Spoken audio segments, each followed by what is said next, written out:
What if I told you that the gap between the people who make it and the people who don't has almost nothing to do with talent, not intelligence, not work ethic, not even the opportunities you were given? What if the real reason only a few people ever truly get there is something quieter than that, something most people never even think to look at? Because here's the uncomfortable truth. Most people who fail aren't failing because they're not trying. They're failing because they're trying the wrong things for the wrong reasons without ever realizing it. And today, we're going to change that.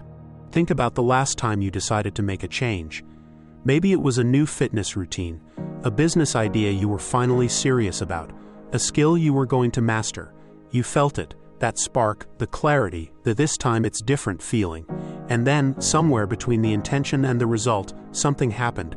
It wasn't one dramatic failure. It was something quieter, slower. The drift back to normal, the slow fade of urgency, the gradual return to who you were before you decided to change. And most people chalk it up to discipline, or motivation, or not wanting it badly enough. But that's not what's happening, not really. 4 specific patterns separate the few who make it from the many who don't. And once you see them, you can't unsee them. Let's get into the first one. The first pattern is what I call the comfort trap. Your brain has one primary directive, and it's not to help you succeed. It's to keep you safe, to keep you stable, to keep you exactly where you are. There's a name for this in biology. It's called homeostasis. It's the mechanism that keeps your body temperature regulated, your heart rate stable, and your systems in balance. And it's brilliant for survival, but here's the problem. That same mechanism applies to your behavior, your routines, your identity, your level of success. When you start to grow, when you push outside the boundary of what's familiar, your brain reads that as a threat. Not because growth is dangerous, but because it's unfamiliar. And to the brain, unfamiliar and dangerous feel the same. So what does it do? It pulls you back. It whispers, you're tired, you've done enough today. You can start on Monday again. And most people listen, not because they're weak, but because they don't know that's what's happening. The few who make it aren't people who never hear that voice. They're people who've learned to hear it and act anyway. They've made discomfort so familiar that it no longer triggers retreat. They've trained the edge of their comfort zone to feel like home. Moving to the second pattern. And this one is more subtle and arguably more important. Let me ask you something.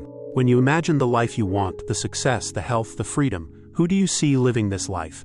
Is it you, or is it a version of you that feels slightly out of reach? Because here's what the research consistently shows. You will always perform in alignment with how you see yourself, not how you want to see yourself. How do you actually see yourself right now? This is what psychologists call self-concept, and it is quietly running your life. Most people set goals from the outside in. They say, I want to earn more, I want to be healthy, I want to build something meaningful, and then they try to force new behaviors onto an old identity. But there's a gap between who they're aspiring to become and who they currently believe they are. And every time they take a step forward, that gap creates friction, because the behavior doesn't match the belief. The person who wants to get healthy, but still secretly sees themselves as someone who isn't athletic. The person who wants to build something, but still identifies deep down as someone who isn't quite that person yet. The effort is real, the intention is real, but the identity hasn't caught up. The few who make it flip this process. They decide who they are becoming before the evidence shows up. They don't wait to feel like a success before acting like one. The identity shift comes first, the results follow. It sounds simple, but it requires something most people resist, the willingness to claim a version of yourself you can't yet prove. Let's move to the third pattern. The third pattern has to do with time, specifically, how far ahead you're actually thinking. Here's a thought experiment. Imagine 2 people facing the same decision, whether to spend their evening watching something familiar and comfortable, or spending that same time building a skill, a habit, or a project that matters to them. From a comfort standpoint, option 1 wins every time. It's immediate, it's certain, it feels good right now. But the few who make it aren't evaluating that decision based on how it feels tonight. They're evaluating it based on who it makes them 1 year from now. Psychologists have studied delayed gratification for decades, and the consistent finding isn't that successful people are better at resisting temptation. It's that they experience that decision differently. They've trained themselves to make the future feel real in the present moment. Most people live in a 2 to 3 day time horizon. Their decisions are shaped by what feels urgent today. The few operate on a 1 to 5 year horizon. The same situation, completely different lens. And here's what's fascinating about that. When you extend your time horizon, small daily decisions stop feeling like sacrifices. They start feeling like investments. The friction disappears, not because the behavior changed, but because the context changed. The few aren't grinding through misery every day. They've restructured the way they experience effort. And that changes everything. Which brings us to the fourth pattern, the one that most people never talk about. You've probably heard some version of this before. That you become the average of the people around you. Most people hear that, nod, and do nothing about it. But here's what the research actually shows, and it's more specific than most people realize. Social psychologist Nicholas Christakis found that your habits, your behaviors, even your emotional baseline are influenced not just by the people you know directly, but by the people your people know. 3 degrees of separation. The friend who quietly gave up on their goals made it statistically more likely that you would too, without a single conversation about it. Your environment isn't just your physical surroundings. It's the psychological field created by the people you spend time with. And most people have never consciously designed that field.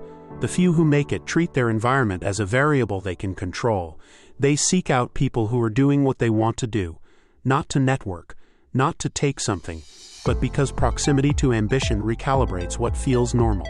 When the people around you are building things, your rest feels like preparation. When the people around you are settling, your ambition starts to feel like arrogance. Same person, different environment, completely different ceiling. And this doesn't mean cutting everyone out of your life. It means being intentional about whose voice you're letting shape your sense of what's possible. So here's what we've covered. The few who make it aren't extraordinary people. They're people who have done 4 specific things differently. They've made discomfort familiar instead of retreating from it. They've claimed a new identity before the results ever showed up. They've extended their time horizon until small daily actions became meaningful investments. And they've deliberately shaped the environment that quietly shapes them. None of these are shortcuts. None of them works overnight, but together, applied with consistency, they compound into something most people spend their entire lives chasing, a life that actually matches what they set out to build. Here's what I want you to notice. You watched this entire video. Most people clicked away. Most people will read a title like this, feel briefly inspired and move on. But you stayed. That's not nothing. That's actually one of the patterns we just talked about. You extended your time horizon. You chose the investment over the distraction. You're already practicing this. The question isn't whether you have what it takes. The question is what you're going to do with what you now know. If this kind of work matters to you, hit that like button and subscribe to this channel. Not because I asked, but because everything we do on this channel is built for the few who are serious about this.